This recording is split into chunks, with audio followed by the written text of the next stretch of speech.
ಬಸವ ಜಯಂತಿ ಉತ್ಸವ ಸಮಿತಿ ವತಿಯಿಂದ ವಿಶ್ವಗುರು ಬಸವಣ್ಣನವರ ಜಯಂತಿ ಹಾಗೂ ಅಭಿನಂದನಾ ಸಮಾರಂಭವನ್ನು ನಡೆಸಲಾಯಿತು. ನಗರದ ಶಿವಯೋಗಿ ಮಂದಿರದ ಆವರಣದಲ್ಲಿ ನಡೆದ ಕಾರ್ಯಕ್ರಮದಲ್ಲಿ ಹಿರಿಯ ಶಾಸಕ ಶಾಮನೂರು ಶಿವಶಂಕರಪ್ಪ ಹಾಗೂ ಮಾಜಿ ಸಚಿವ ಎಸ್ ಎ ರವೀಂದ್ರನಾಥ್ರವರಿಗೆ ವಿಶೇಷವಾಗಿ ಸನ್ಮಾನಿಸಿ ಗೌರವಿಸಲಾಯಿತು. ಇದೇ ವೇಳೆ ಮಾತನಾಡಿದ ಶಾಮನೂರು ಶಿವಶಂಕರಪ್ಪ, ಬಹಳ ವರ್ಷಗಳ ನಂತರ ಲಿಂಗಾಯತರೆಲ್ಲರೂ ಸಂಘಟಿತರಾಗಿ ಬಸವ ಜಯಂತಿಯನ್ನು ಅರ್ಥಪೂರ್ಣವಾಗಿ ಆಚರಿಸುತ್ತಿರುವುದು ಸಂತಸದ ವಿಷಯ. 12ನೇ ಶತಮಾನದಲ್ಲಿ ಅನುಭವ ಮಂಟಪವನ್ನು ಸ್ಥಾಪಿಸಿ ಎಲ್ಲಾ ಜಾತಿಗಳಿಗೂ ಸಮಾನತೆ ಕಲ್ಪಿಸಿದ್ದರು. ಇಂತಹ ಬಸವಣ್ಣನವರ ಬಗ್ಗೆ ಹೆಚ್ಚಾಗಿ ತಿಳಿದುಕೊಳ್ಳಬೇಕು ಮತ್ತು ಅವರ ಆದರ್ಶಗಳನ್ನು ಪಾಲಿಸಬೇಕೆಂದು ಕರೆ ನೀಡಿದರು. ಮಾಜಿ ಸಚಿವ ಎಸ್ ಎ ರವೀಂದ್ರನಾಥ್ ಮಾತನಾಡಿ, ಶಾಮನೂರು ಶಿವಶಂಕರಪ್ಪನವರು ಜೀವಂತ ಇರುವವರೆಗೂ ಅಖಿಲ ಭಾರತ ವೀರಶೈವ ಮಹಾಸಭಾದ ರಾಷ್ಟ್ರೀಯ ಅಧ್ಯಕ್ಷರಾಗಿ ಮುಂದುವರಿಯಲಿ ಎಂದು ಆಶಿಸಿದರು. ಕಾರ್ಯಕ್ರಮದಲ್ಲಿ ವಿರಕ್ತ ಮಠದ ಬಸವಪ್ರಭು ಸ್ವಾಮೀಜಿ, ಶಾಸಕರಾದ ಕೆಎಸ್ ಬಸವಂತಪ್ಪ, ಶಿವಗಂಗಾ ಬಸವರಾಜ್, ಪಾಲಿಕೆ ಮಾಜಿ ಸದಸ್ಯ ಎಸ್ ಟಿ ವೀರೇಶ್, ಸೋಗಿ ಶಾಂತಕುಮಾರ್, ಮಹಾಸಭಾದ ಜಿಲ್ಲಾಧ್ಯಕ್ಷ ಐಗುರು ಚಂದ್ರಶೇಖರ್, ಎಚ್ಎನ್ ಶಿವಕುಮಾರ್ ಸೇರಿದಂತೆ ಅನೇಕರಿದ್ದರು. ಸಾಂಸ್ಕೃತಿಕ ನಾಯಕ ವಿಶ್ವಗುರು ಬಸವಣ್ಣನವರ ಜಯಂತಿಯನ್ನು ನಿನ್ನೆ ಮತ್ತು ಇವತ್ತು 2 ದಿವಸ ವಿಜೃಂಭಣೆಯಲ್ಲಿ ದಾವಣಗೆರೆಯಲ್ಲಿ ಅಭಿನಂದಿಸುವುದು ತಮಗೆಲ್ಲ ಗೊತ್ತಿದೆ. ಏಕೆಂದರೆ ಇದುವರೆಗೂ ಎಷ್ಟು ವರ್ಷಗಾದರೂ ಒಗ್ಗಟ್ಟಿರಲಿಲ್ಲ, ಹೊಂದಾಣಿಕೆ ಇರಲಿಲ್ಲ, ಎಲ್ಲರೂ ಒಬ್ಬರು ದೂರ ದೂರ ಇರ್ತಾಯಿದ್ರು.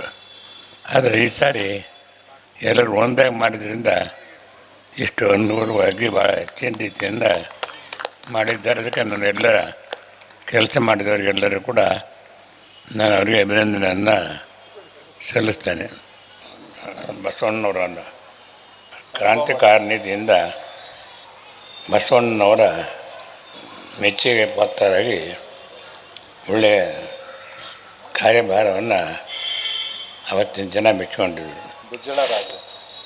ಬಿಜ್ಜಳ ರಾಜ ಒಪ್ಪಿಕೊಂಡ ಮತ್ತು ಓಡಿಸಿದ. ಹೀಗಾಗಿ ದೇಶವನ್ನು ಬಿಟ್ಟು ಹೋಗ್ಬೇಕಾಯ್ತು. ಬಸವೇಶ್ವರ ಅಲ್ಲಿಂದ ಬಿಡಬೇಕಾಯ್ತು. ಇದೆಲ್ಲ ಬ್ರಾಹ್ಮಣರ ಕುತಂತ್ರ, ಜನವಾರದವರ ಕುತಂತ್ರ. ಯಾಕಂದರೆ ಬೇರೆಯವ್ರು ಯಾರು ಮುಂದುವರಬಾರ್ದು, ಬರೀ ಅವ್ರು ಮಾತ್ರ ಇರಬೇಕು, ನಾವೇ ಪೂಜೆ ಮಾಡೋರು, ನಮ್ಮಿಂದ ಎಲ್ಲ ರೆಡ್ಡಿ ಇದು ಅಂತೇಳ್ಬಿಟ್ಟು ಹೇಳ್ತಾರೆ.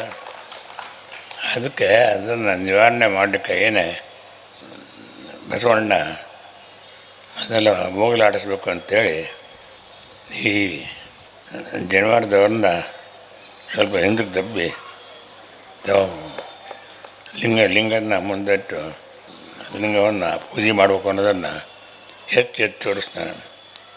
ಆಮೇಲೆ ಆವಾಗ ಹೆಣ್ಮಕ್ಕಳು ಬಸವಣ್ಣನ ಕಾಲದಾಗ ಇನ್ನೂ ಹೊರಗೆ ಬರೋಂಗಿದ್ರೆ ಮುಂಚೆ, ಆದರೆ ಬಸವಣ್ಣ ಅದೇ ಟೈಮ್ನಾಗ ಏನು ಮಾಡಿದೆ ಅಂದರೆ ಇವರೆಲ್ಲರಿಗೂ ಕೂಡ ವಿರೋಧ ಮಾಡಿ ಬಸವಣ್ಣ ಹೆಣ್ಮಕ್ಳಿಗೆ ಪೂರ್ಣ ಸ್ವಾತಂತ್ರ್ಯವನ್ನು ಕೊಟ್ಟರು. ಶಿವಶಂಕರಪ್ಪನವರು ಅಖಿಲ ಭಾರತ ವೀರಶೈವ ಮಹಾಸಭಾದ ಅಧ್ಯಕ್ಷರಾಗಿ 2 ಸಲ ಆಗಿ 3ನೇ ಸಲ ಆಗಿದ್ದಾರೆ. ಇನ್ನೂ ಅವರು ಜೀವಂತವಾಗಿರೋ ತನಕನೂ ಅಖಿಲ ಭಾರತ ವೀರಶೈವ ಮಹಾಸಭಾ ನಡೀಲಿ ಅಂತಕ್ಕಂಥದ್ದು, ಅದಕ್ಕೆ ಅಧಿಕಾರ ಇದಾಗ್ತಕ್ಕಂಥದ್ದಕ್ಕೆ ನಮ್ಮೆಲ್ಲರ ಅಭಿಪ್ರಾಯ ಐತಿ ಅಂತಕ್ಕಂಥದ್ದನ್ನ ಹೇಳ್ತಾ, ಇವತ್ತು ನನ್ನೂ ಸಹ ಅಭಿನಂದನೆಯನ್ನು ಮಾಡಲಿಕ್ಕೆ ಕರೆಸಿದ್ರು. ನಾನೇನು ಒಳ್ಳೆ ಕೆಲಸ ಮಾಡಿಲ್ಲಪ್ಪ, ಶಾಮನೂರು ಶಿವಶಂಕರಪ್ಪನವ್ರು ಅಂದ್ರೆ ದಾವಣಗೆರೆನ ಎಲ್ಲ ಕಡೆಗೂ ಬೆಳೆಸಿ ಮಾಡಿದ್ದಾರೆ. ನಾನು ನೋಡಿಯ ಅದು ಡಾಕ್ಟ್ರೇಟ್ ಕೊಟ್ಟಿದ್ದಾರೆ ಅಂದ್ರೆ ಅದು ಯಾವ್ದಾರು ವಿಶಿಲಿ ಮೇಲೆ ಕೊಟ್ಟಿರ್ತಾರಂತ ನನಗೆ ಅನಿಸಿರೋದು. ಹಾಗಾಗಿ ಕೊಟ್ಟಿದ್ದಾರೆ, ಅದೇನು ಭಾರಿ ದೊಡ್ಡ ಕೆಲಸ ಅಲ್ಲ ನಂದೇನು ಅಂತಂದು ಹೇಳಿದೆ. ಆದರೂ ಸಹ ನೀವು ಬರಲೇಬೇಕು ಅಂತಂದರು. ನಾನು ಬಂದು, ನಾನು ಸಹ ಆರೋಗ್ಯ ಸರಿ ಇಲ್ಲದೆ ಇದ್ದರೂ ನಿಮ್ಮ ಜೊತೆಗೆ ಮಾಡಿ ಮಾತಾಡ್ತಕ್ಕಂಥದ್ದನ್ನ, ನಿಮ್ಮನ್ನು ನೋಡಿ ಸಂತೋಷ ಪಡ್ತಕ್ಕಂಥದ್ದನ್ನ ಮಾಡಲಿಕ್ಕೆ ಬಂದಿದ್ದೀನಿ.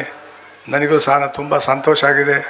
ಇವತ್ತು ಬಸವಣ್ಣನ ಒಂದು ಏನು ನಡವಳಿಕೆ ಹೇಗೆ ಮಾಡಬೇಕು ಮುಟ್ಟಬೇಕು ಅಂತಕ್ಕಂಥದ್ದು 12ನೇ ಶತಮಾನದ ಚಿಂತೆ ಮಾಡಿದರು. ಈಗಲೂ ಸಹ ನಿಮ್ಮೆಲ್ಲರ ಚಿಂತನೆ ಅವರಂಗೆ ಆಗಬೇಕು ಅಂತಕ್ಕಂಥದ್ದನ್ನ ಹೇಳ್ತಾ, ನೀವೆಲ್ಲರೂ ಸಹ ಮೊದಲನೇ ನನ್ನ ಅಭಿಪ್ರಾಯ, ನೀವೆಲ್ಲ ಶಿವಪೂಜೆ ಮಾಡಬೇಕು, ಲಿಂಗ ಕಟ್ಕೋಬೇಕು, ಇಂಥವೇನಾರು ಹೇಳಿದರೆ ಇವನು ಉತ್ಸವ ಮಗ ಅಂದ್ಬಿಡ್ತೀರಿ ನೀವು. ನಿಮಗೆ ಹೆಂಗೆ ತಿಳಿದಂಗೆ ಪೂಜೆ ಮಾಡಿರಿ ಅಂತಕ್ಕಂಥದ್ದನ್ನ ಹೇಳಿ